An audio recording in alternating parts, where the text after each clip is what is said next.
there! Today I'm going to be making these soft, gooey chocolate chip cookies. If you want to see how I made them, then continue watching. So we are going to start by creaming the butter and sugar together. So I have 2 sticks of room temperature softened butter. I'm going to add.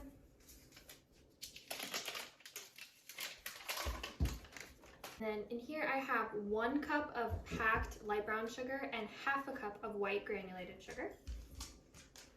I'm going to use my hand mixer to cream this together.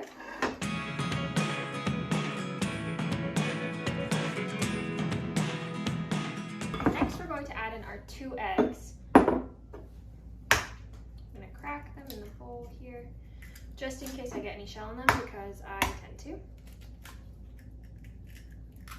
There we go. We'll add those in and we'll mix that up.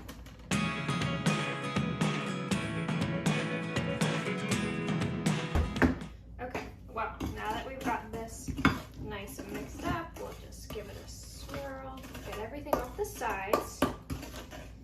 Okay, and we're going to set this aside while we gather our dry ingredients.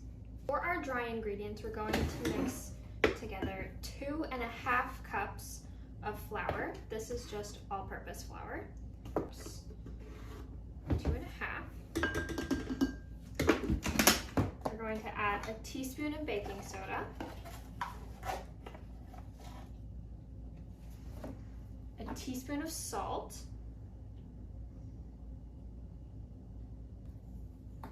and 2 tablespoons of cornstarch.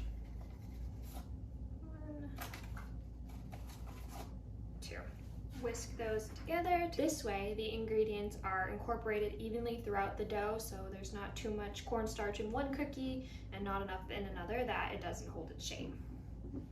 Alright, so now we're going to incorporate our dry ingredients into our wet. It's easier if you do it a couple sections at a time, so I'm going to add in about 1/3 of it and stir that in, and then add it in again, a little bit at a time.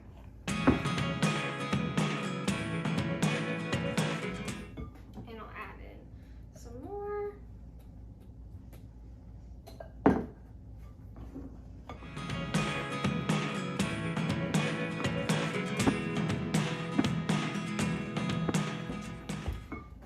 The last part.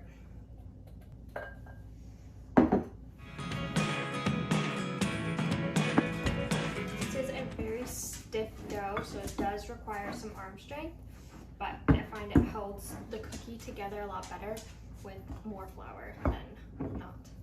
Now that our flour is entirely mixed into the dough, we're going to add our chocolate chips. You can measure out 1.5 cups. I just add an entire 12-ounce bag of chocolate chips. Usually I use the mini semi-sweet chocolate chips, but today all I have are full size, so I'm just using those.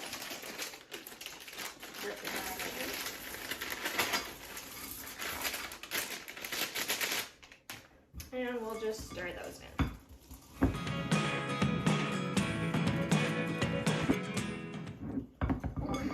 Now that our chocolate chips are mixed in, we're going to cover the dough with plastic wrap and pop it in the fridge for about 30 minutes. While that's chilling, I'm going to preheat the oven to 350 degrees. It has been about 30 minutes since I put this in the fridge. Our dough is chilled. I lined a baking sheet with parchment paper, and we're just going to roll out our dough. I just use a spoon and I just gather a bit of dough,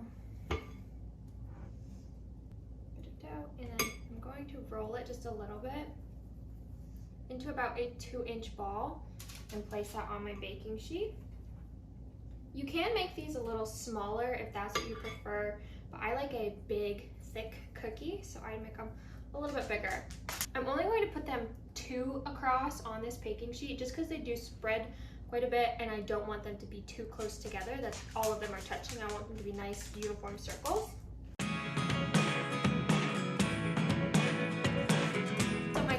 On the sheet, spaced a couple inches apart to allow them to spread.